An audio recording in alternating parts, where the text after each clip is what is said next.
सुगंध से तो प्रभु परशुराम का तेज स्मरण हो आया। ये कैसा प्रहार है? प्रहार नहीं, आभार है दाऊ।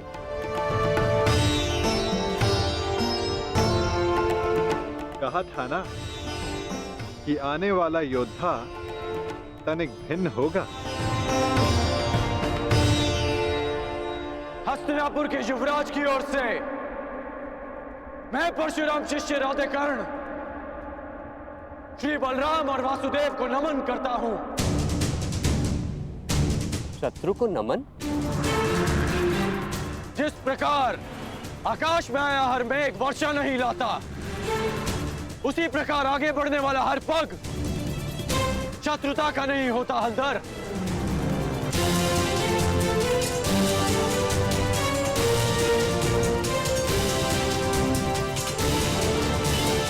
हस्तिनापुर की मित्रता स्वीकार करें।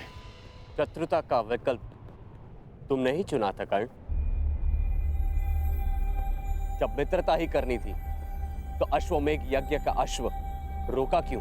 ताकि यज्ञ पूर्ण करने की आपकी मंशा और आपके वीरों का परिश्रम व्यर्थ ना जाए।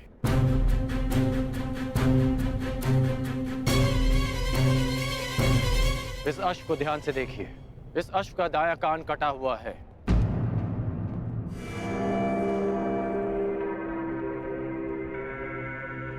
अर्थात इसका अंग भंग है और नीति अनुसार अंग भंगित अश्व के साथ किया गया यज्ञ फलदायी नहीं होता। इसलिए मैंने आपके इस अश्व को रोका।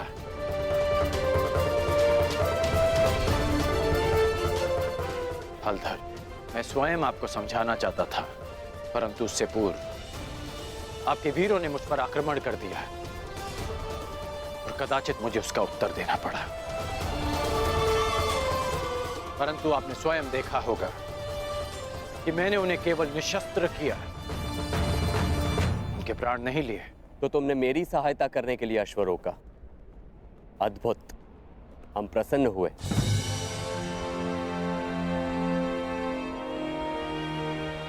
यह अश्व लाने का उत्तरदायित्व किसका था? कान्हा,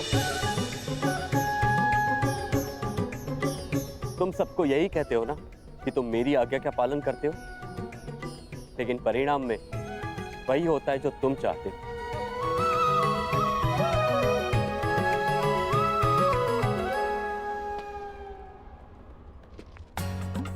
अब क्या करूं दाऊ, मेरा भाग्य ही ऐसा है। भाग्य नहीं, धूर्तता है तुम्हारी।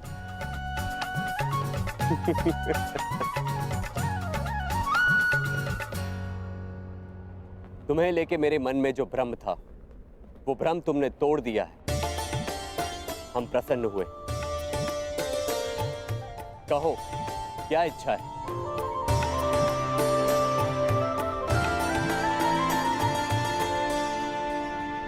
आपसे मित्रता की इच्छा है हलधर।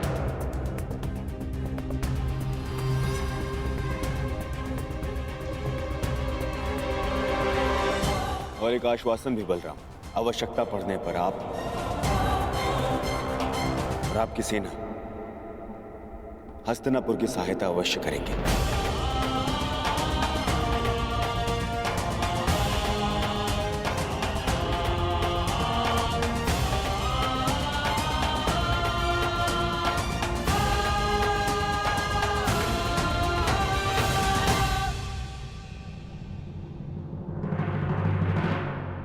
स्वीकार है।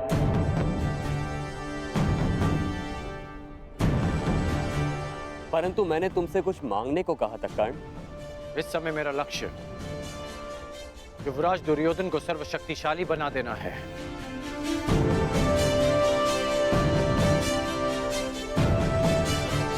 इसलिए मैं चाहता हूं कि आप युवराज दुर्योधन को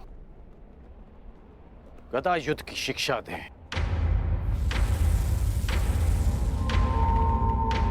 और इन्हें संसार का सर्वश्रेष्ठ गदाधारी बना दें। स्वीकार है।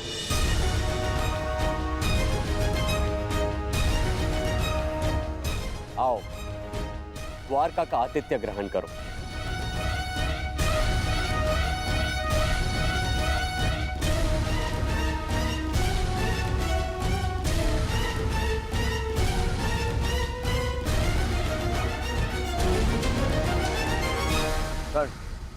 वरदान तुम्हें मिला था और तुमने उसे मेरे लिए उपयोग किया।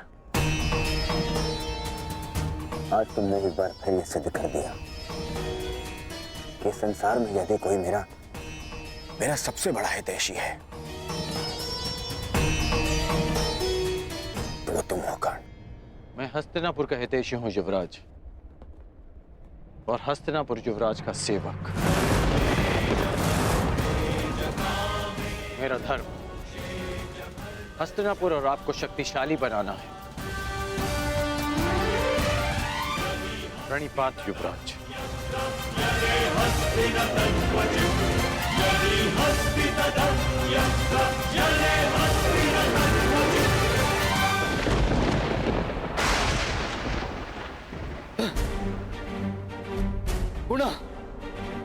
पुनः मेरे प्रयास आज सफल हुए।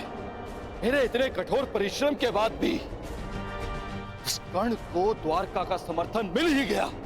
उस कर्ण की दिग्विजय पूर्ण हुई। और अभी तक मेरे पुत्र अर्जुन को कुछ भी प्राप्त नहीं हुआ, कुछ भी नहीं। समय आ गया है, समय आ गया है, मुझे ही कुछ करना होगा। इस कर्ण के सौभाग्य को दुर्भाग्य में परिवर्तित करना होगा।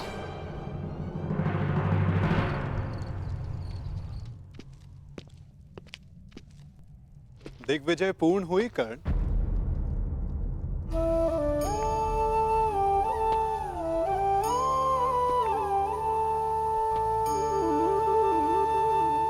लगभग 12 वर्षों तक तुम लगातार युद्ध करते रहे हो। निश्चित रूप से थकान अनुभव हो रही होगी। विश्राम नहीं करोगे? मित्रा के लिए शरीर की थकान से अधिक मन की शांति होती है केशव। मेरा मन अशांत है। एक परिवर्तन का स्वप्न लेकर मैंने अपना जीवन प्रारंभ किया था। तू स्वयं ही परिवर्तित हो गया केशव।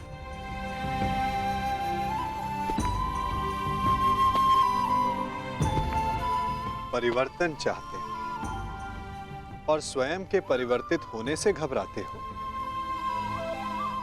ये दोहरा व्यवहार उचित नहीं राधे। मैं ऐसा परिवर्तन नहीं चाहता था केशव। मैंने सदा स्वतंत्रता की कामना की थी, और आज स्वयं मैं हस्तिनापुर का दास बन गया। मैंने तो कितनी बार तुमसे ये बंधन तोड़ देने का आग्रह किया अंगराज, तुमने ही नहीं स्वीकारा।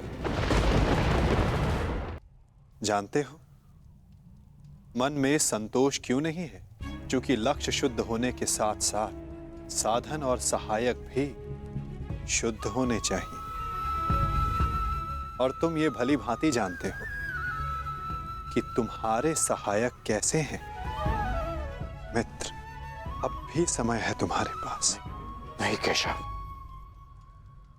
समय बीत चुका है। मैं अपना वचन नहीं तोड़ सकता। मैं आपसे पूछता हूं, आपने भी तो कई वचन दिए होंगे। क्या आप अपने वचन तोड़ सकते हैं?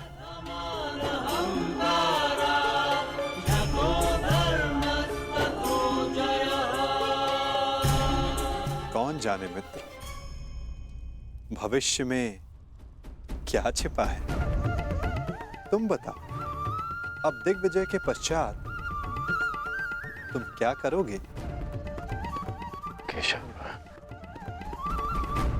मेरा मन अशांत है। सोच रहा हूं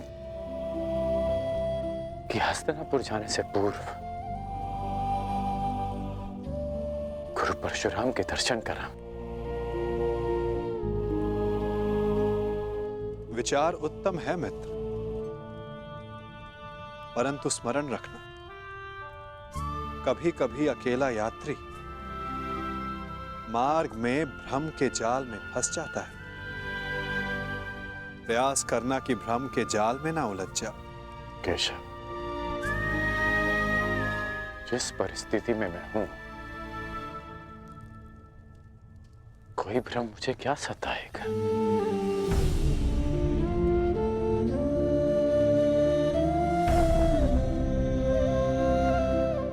आपकी मुस्कान मुझे बहुत शांति देती है केशव।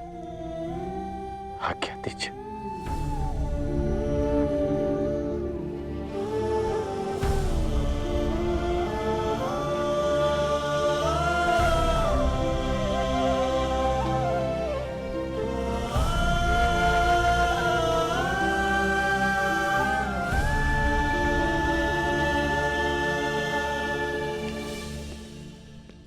कभी कभी मनुष्य परिस्थितियों का खिलौना बन जाता है मित्र। कभी कभी मंतव्य शुभ होने पर भी गंतव्य पर कुछ अशुभ हो ही जाता है। इसीलिए यात्रा में सावधानी आवश्यक है। तनिक सी असावधानी बहुत बड़ी दुर्घटना को जन्म दे देती है। सावधान रहना मित्र।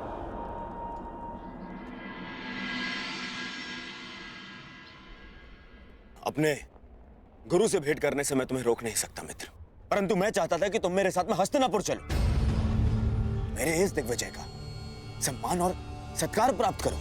युद्ध में बाण धनुष से चलाए जाते हैं युवराज, परंतु विजय सदा योद्धा की मानी जाती है। उसी भांति दिग्विजय आपकी है। मैं तो केवल एक निमित्त मात्र हूं।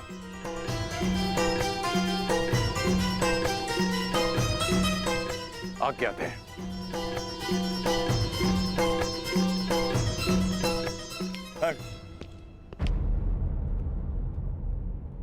अपने मित्र को हार कर ये दिग्विजय अधूरी है मित्र। 12 वर्ष बीत गए। इन 12 वर्षों में तुमने मेरे लिए धनुष उठाए, परंतु कभी दृष्टि नहीं उठाई। ढाल बनकर मेरे शरीर की रक्षा की है, परंतु मित्र बनकर कभी गले नहीं लगाए।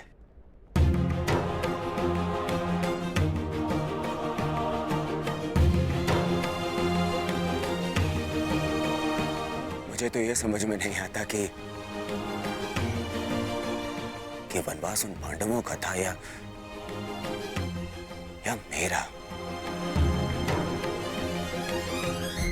बस मित्र, अब तो क्षमा कर दो मुझे। एक दिग्विजेता को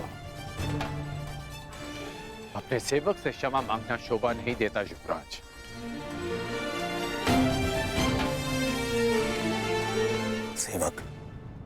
सेवक ऐसे 100 दिग्विजय न्यौछावर कर सकता हूं तुम्हें एक बार गले लगाने के लिए। बस एक बार मेरी आंखों में देखकर मुझे मित्र पुकार के एक बार गले लगा लो मित्र।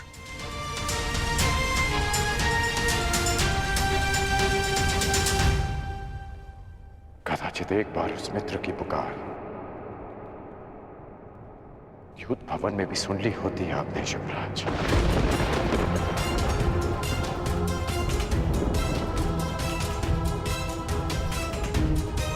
अब जो आपके सामने खड़ा है वो आपका और हस्तिनापुर का सेवक अंगराज कर्ण है, आपका मित्र राधे कर्ण। द्रौपदी के अपमान की ज्वाला में भस्म हो चुका है।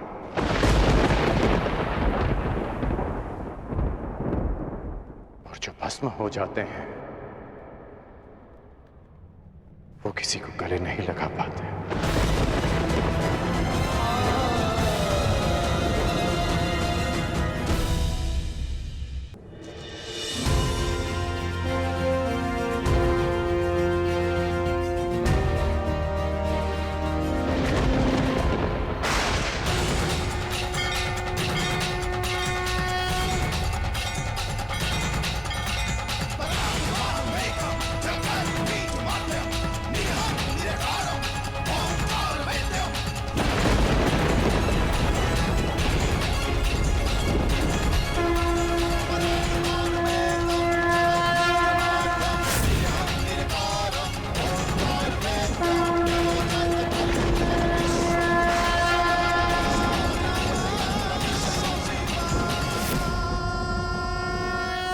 स्वागत है देवराज। आपके पदचाप ने आपके आने की सूचना दे दी थी मुझे।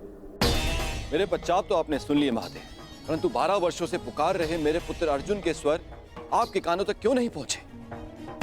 क्यों उसकी तपस्या का ताप आपके मन को नहीं पिघला सका? यदि अर्जुन आपका पुत्र ना होता तो क्या तब भी आप उसका कष्ट लेकर मेरे पास आते?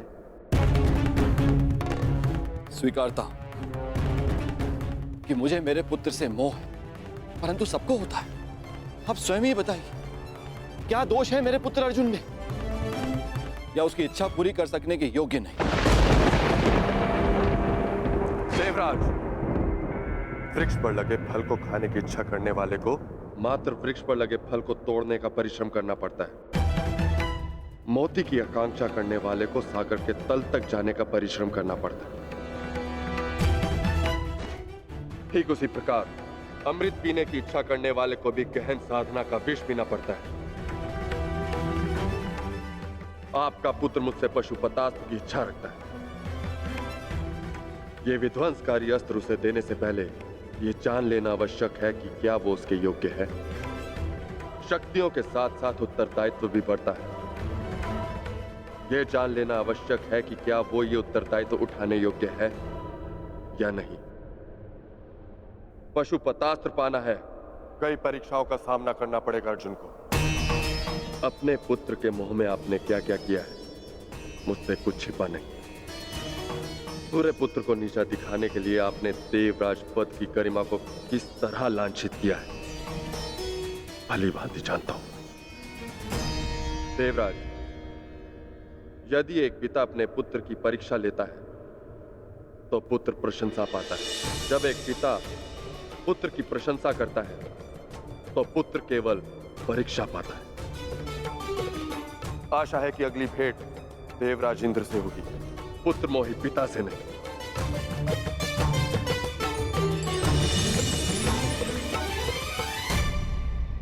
हाँ, मैं पुत्र मोही हूं महादेव, परंतु मुझे अपने पुत्र की कौशलता, योग्यता और तपस्या पे अनंत विश्वास है। आपकी प्रत्येक परीक्षा में मेरा पुत्र अवश्य सफल होगा, किंतु जिस कारण आपने उस कर्ण के लिए देवराज इंद्र को अपनी दृष्टि नीचे करने पर विवश कर दिया, कर्ण को ऐसे परीक्षा में डालूंगा कि वो कभी सफल नहीं होगा। उस दिग्विजय कर्ण को दिशा विहीन कर दूंगा, महाशाप दिलाऊंगा उसे, और महाशाप पाने के लिए उस कर्ण से महापाप करवाऊंगा।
गौरांग वत्स, तनिक प्रतीक्षा करो, तुम्हें भी अपनी माँ का दूध पान करने का अवसर मिलेगा।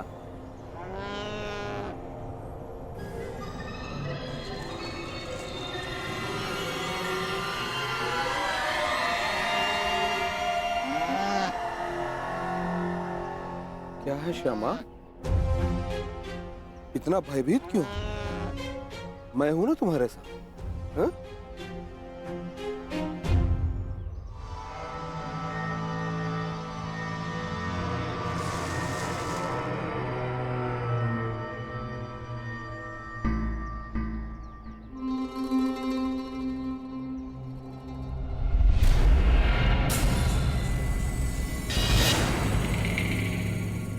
अपना मंतव्य ज्ञात है ना?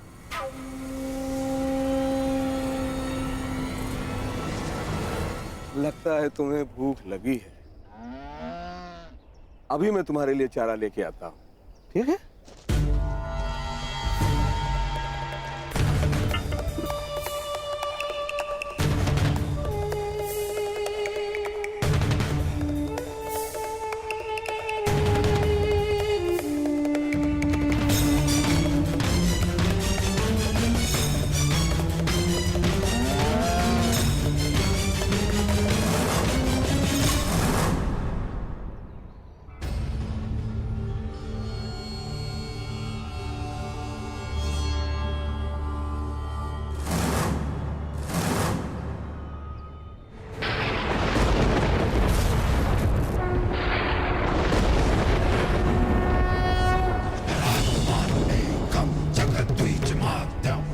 कड़ा लक्ष्य कड़ी तपस्या से नहीं, कड़ी परीक्षा से मिलता है अर्जुन।